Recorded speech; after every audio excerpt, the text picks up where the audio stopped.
Alright friends, here's another story about my quest to go find peyote in the northern part of Mexico.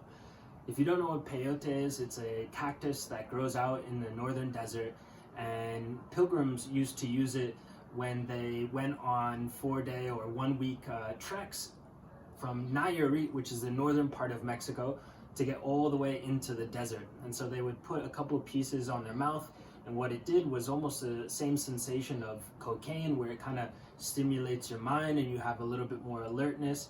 And so they actually just fasted with pieces of peyote, and along with a small like coconut nut that had a lot of fatty oils to it, so it gave them enough energy to sustain their walk.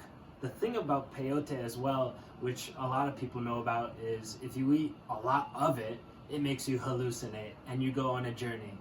And so I was curious about this plant, and I wanted to go out into the desert and have my own experience. And so I had hitchhiked all the way to the desert, and I remember getting dropped off on this main skinny road. And to the right of me was desert, and to the left of me, desert with the mountains of a backdrop.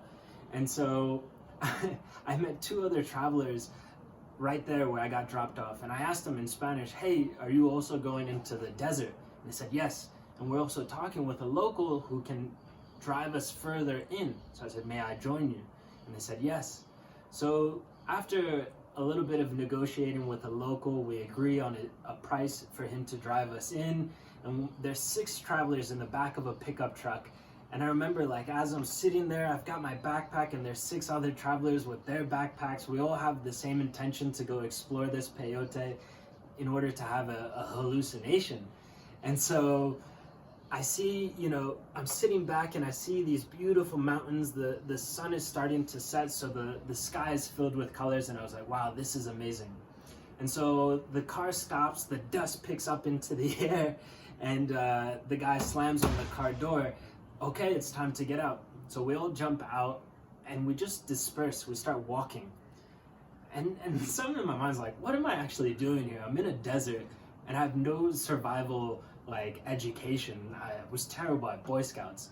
And so I hop onto a rock, and I'm looking around, and I'm like, how am I even gonna find this thing? I'm not even quite sure what it looks like. And I'm concerned, like, how am I gonna get back into the mainland? Because we were very deep into the desert.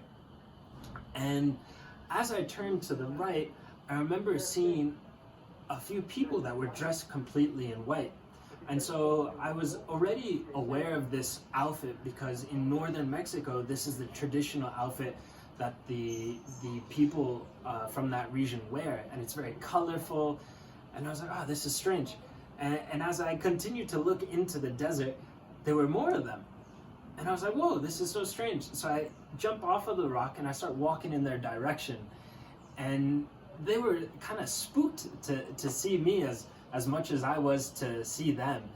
And as I had walked into their kind of circle, I had met the main shaman, this big brown guy with long black hair. And he goes, "Why are you here?" And I said, I'm here to learn about the plant medicine of peyote, and to open my heart in the sense of emotional openness. And he said, okay.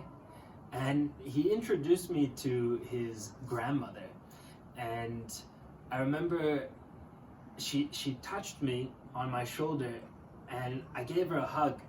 And when I gave her a hug, I started crying, tremendous crying.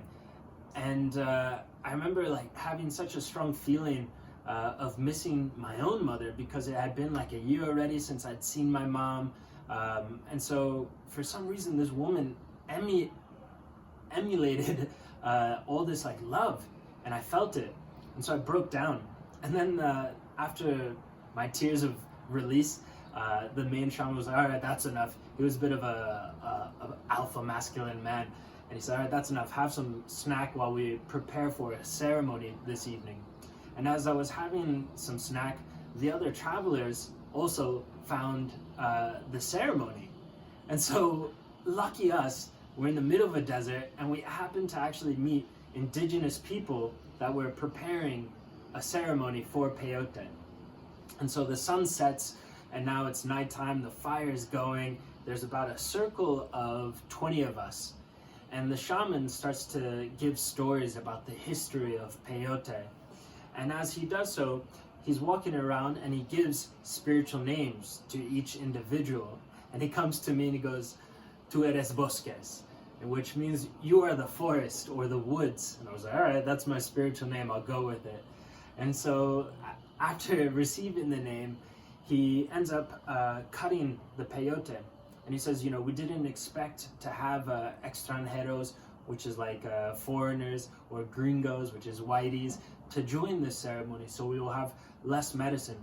Yet, it is more about the appreciation that brings out the power of this medicine.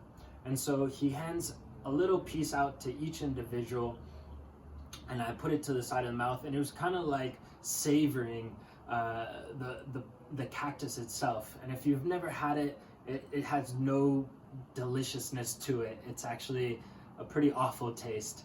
And so we have a little piece of it, and from there, everyone starts to sing, and very specific songs. They're called icarias, and these are spiritual songs that are encouraging, the words of love and compassion and kindness, very positive message within these songs. So we're all singing together, there's the fireplace, and then the women, they take off their shoes and they start dancing. and the funny thing is like, I was there with flip-flops, and there were so many little cactuses that were starting to poke my feet. And I was like, this is so annoying. But then here's these women without their shoes dancing freely. And so we all stood up and we all started dancing together. And then we had another little piece of peyote, and we continued to sing and dance throughout the entire night. There was no sleeping.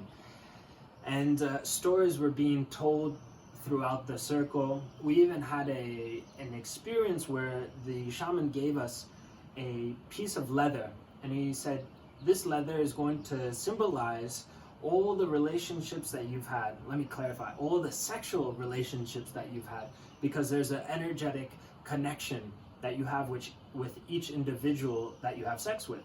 And he says, in order to break that tie with that individual, I want you to make a knot of that person on the rope. And so I'm thinking back, and I'm making a knot. I won't say how many knots I made. And so I've got this rope with knots on it. And as he's giving this symbolic and metaphorical talk about the energetic connections, we then allow the process to just let go. And so we put that piece of leather string into the fire, and we disconnect energetically from our past. And that was kind of like the whole night was just filled with singing and sharing of stories. And to be honest, I didn't get high off of peyote.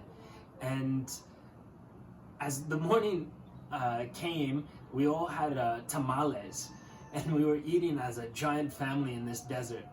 And at the end of our breakfast, we all departed together. And the indigenous people had organized someone to come in the morning to pick them up. So we had about 3 or 4 trucks, and then we all went on our separate ways. And as I reflected on my experience in the desert, what came to me was that I didn't get the medicine that I thought I was going to get. And what I mean by that is, my intention was to go out into the desert and have a plant that would allow me to have a psychedelic experience, so that I could then have a healing process. And the healing process came in a different way. It came in a way where, when I looked at these people, they offered so much presence to their family members. They offered so much love. They embraced each other. They cared. And to me, it was like overwhelming. And when they interacted with me, there was so much joy and positivity. And it made me realize that these indigenous people are the medicine, and that we are medicine for ourselves and for other people. And on a very practical level, it's like, how easy is it to call a friend or a family member and say, hey, how are you? And to really give them that attention, your care, your love, that is real medicine, because what it does is it can change the way someone else feels. And that is very important. I mean, hopefully you can see, like, as I share this story, there's a lot of positivity in it. And so that's kind of the message within this long video, if you got this far, is that you have the power to influence someone else, to make their life even greater. And I believe by doing that, you also inspire a lot of love and positivity in your life. Thank you for listening, and wishing you the best of the best, because it's free. And have a good day or night, depending on where you are. Take care.